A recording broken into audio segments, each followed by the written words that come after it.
มื้อนี้มาเฮ็ดผัดสะโตใส่กุ้งใส่อันนาหมูใส่ห้อยหลายเนาะสะโต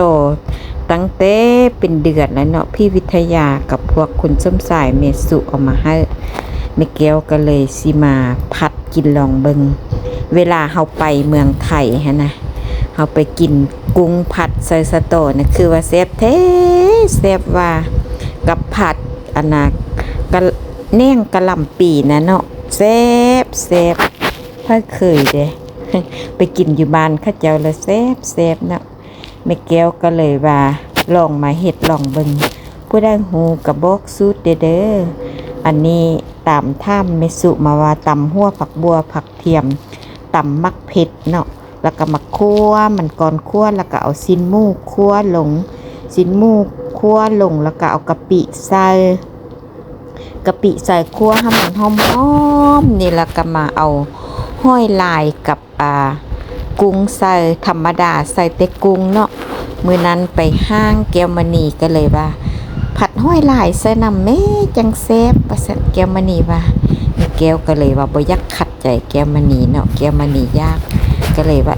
เสื้อก็ใส่ก็ซื้อไปเนาะทุ่งหนึ่งก็ประมาณเท่าไหร่เส้นปลายกีบนี่แหละผัดสารบัดนี้ส่วนอันอื่นสุกหมดแล้วเขาก็เอามักสะโตใส่เนาะสะโตใส่ผัดพอให้มันสุกๆเห่าเอาเซแข้งไว้มันก็สิเป็นอันน่ะ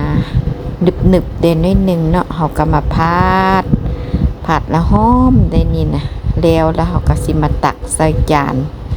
สิมากินลองเบิ่งแต่ว่าก็แซ่บอยู่เด้ผัดใส่อันห้อยลายที่ว่าข้าเจ้าเกะนี่นะแม่แก้วก็บ่เคยกินจากเทื่อผัดใส่ห้อยลายธรรมดาก็ผัดใส่แต่กุ้งเนาะอันนี้แก้วมณียากก็เลยว่าตามใจน้องสาวซะแล้วได้นี่หน้าตาก็สิเป็นแบบนี้แหละไปเอาเข้าไปไว้ในแล้วก็สิไปแบ่งวัดเดแบ่งกินเดแล้วก็สิแบ่งไว้ให้ไอ้โบเด้ไปสิกินกับข้าวเจ้าฮ้อนๆว่าซั่นแม่นไอ้โบหุ้งหรือว่าน้ำผึ้งนี่แหละหุ้งแล้วเขาเจ้าบ่ใส่น้ำส้มใส่สู่บ่ใส่น้ำมันบักกอกบ่ใส่เกลือมันก็เลยว่าหุ้งไว้เมื่อคืนนี้บูดแล้วเนาะก็เลยบ่ได้กินซ้ำก็เลยมาได้กินกับข้าวเหนียวกินกับข้าวเหนียวก็กินกับข้าวเหนียวก็แซ่บคือกันเนาะ จกเอาปันหนึ่งพอละบ่ต้องกินหลายเอาไปไว้ไกลๆแก้วมณี เอาไว้ไกลแล้วมันสิจกอีกมันสิบ่แล้วจักเทื่อนะมากินนำกันซิมเบิ่งดูแซ่บบ่กินสะตอลองเบิ่งก่อนเนาะ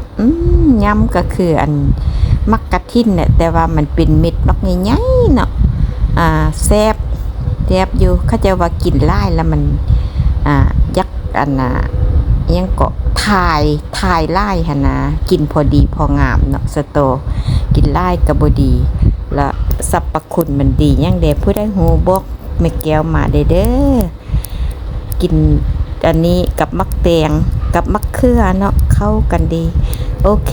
มากินนำกันแซ่บๆกินแล้วก็สิไปป้อนข้าวเม็ดเท่าห้องอยู่พุ่นวากมันบ่ายโมง1 2 โมงแล้วเนาะจังได้กินข้าวเม็ดเท่าว่าป้อนข้าวค่อยเด้ห้องอยู่บ่เซาเนาะแม่แก้วก็เลยว่าเคี้ยวกินข้าวให้แก้วมณีล้างถ้วยล้างบ่วงแล้วก็มาป้อนข้าวเม็ดเท่าเนาะข้าวเราก็ถ้วยบักใหญ่กับกล้วยหน่วยนึงเบิดมื้อนี้ต้มใส่ลูกหมูต้มใส่ไข่2 หน่วยแล้วก็มักอันกระเจี๊ยบข้าวแล้วก็ผักกาดหัวผักกาดข้าวเนาะต้มแล้วก็มาบดใส่กินเบิดไม่เท่าก็ได้ บอกว่ากินแล้วอย่าสู่ห้องไล่ไม่เท่ากินแล้วนอนว่ะห้องไล่มันเมื่อยเจ้าไอว่ะเพิ่นก็เว้าฟังอยู่ทำอิฐจักหน่อยก็ปิ้นคือเก่าแล้วเป็นน้ำสมองแล้วเนาะสากะสาบ่ได้สาผู้เฒ่านี่เฮ็ดแนวได้ก็ได้เบิ่งจังซี่แหละ โอเคบ๊ายบาย